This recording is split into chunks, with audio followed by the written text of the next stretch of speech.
Still with Montoya, as he feeds it into Thiago. Thiago steers it inside to Keita. Now Iniesta. Here's Adriano. Good skill from Adriano. Cesc Fabregas is free, surely this time.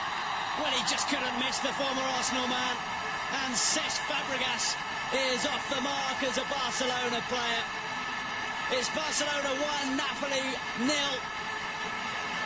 And it's Cesc Fabregas who scored his first Barcelona goal.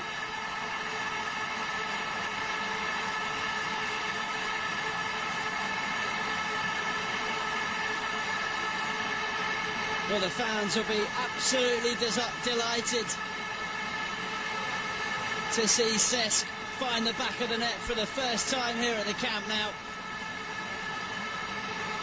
But that goal largely thanks to a fantastic cross and a great bit of skill from the fullback Adriano.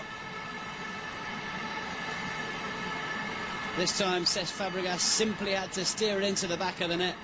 You can question the Napoli defence. No one followed Cesc into the 6-yard box. When the cross beat the goalkeeper, there was no way he could miss.